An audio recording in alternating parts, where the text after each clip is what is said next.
'Twas a sale before Christmas 2024. 'Twas a sale before Christmas, and all through the store all the ads were asking shoppers to keep buying more. Credit cards were maxed and bank accounts drained from years of excess spending that left everyone pained. The children on their laptops, their iPads on high, were chatting on Discord with some unknown guy, and mom, clicking on Amazon with the latest goodbyes, was seeking to satisfy her ultimate high. When from my neighbor's driveway there rose such a clatter, the repo man came calling as a car window shattered, and out to the street he drove with a flash, my friend running behind him with a fistful of Kohl's cash. And down to his knees my neighbor fell into tears. One more family had lost their holiday cheer. And I, to my Mercedes, was off to the malls to see if I could find any last-minute hauls on Macy's, on Saks, on Home Depot too, on Victoria's Secret and Jimmy Choo's shoes.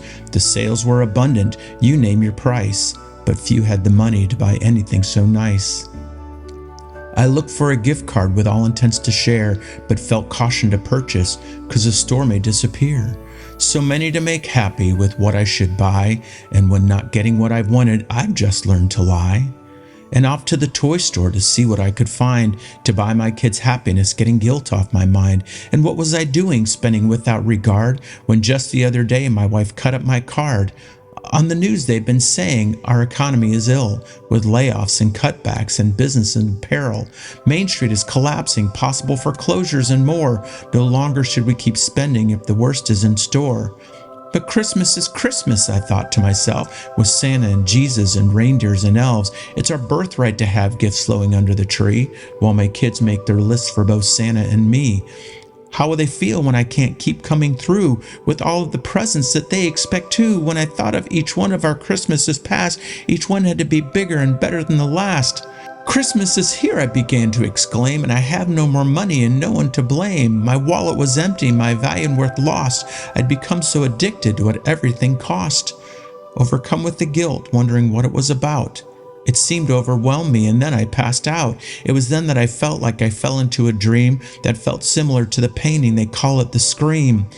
There weren't any sugar plums dancing in my head, but all of the emotions I'd grown so to dread. I felt lost deep inside me, no distractions around to help me wake up, to get off the ground.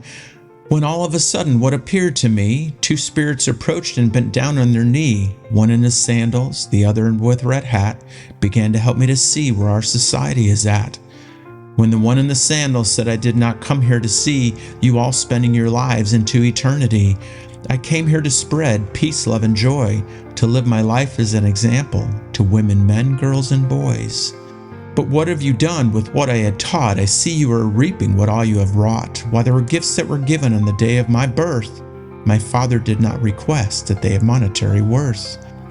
I only ask that you look deep down and see that abundance is within you, not just within me.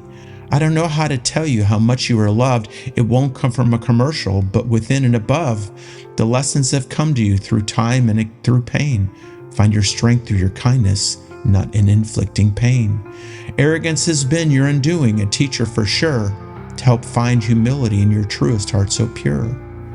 What about fear, and you hide it so deep when it comes to protect you, to look before you leap, and failure and stupid teach you to learn and to grow, yet so many avoid the priceless lessons they sow.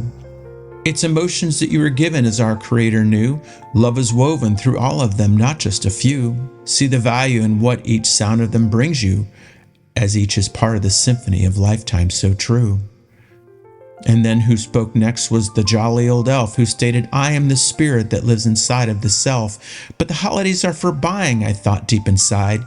You still do not hear me, my words you don't buy. What happened to my spirit? Did I tell you to buy? So many people in debt with mortgages so high? Your kids never asked for those expensive toys. Learn to listen deep inside of your girls and your boys. We also ask that you share love and abundance and cheer, not gift cards and PlayStations and Switches with gear. It was commercialism that sold you on the toys and the cars, on the big houses with media rooms, weight rooms, and bars. Christmas comes from the heart, is what they said, not from commercials or the money and excesses you've led. The intent is in learning love without regards for the presents that you have received or the number of cards.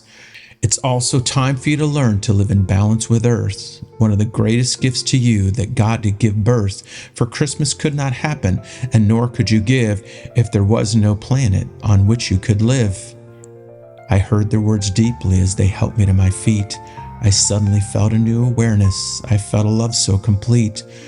From within you found love, they said as they rose out of sight.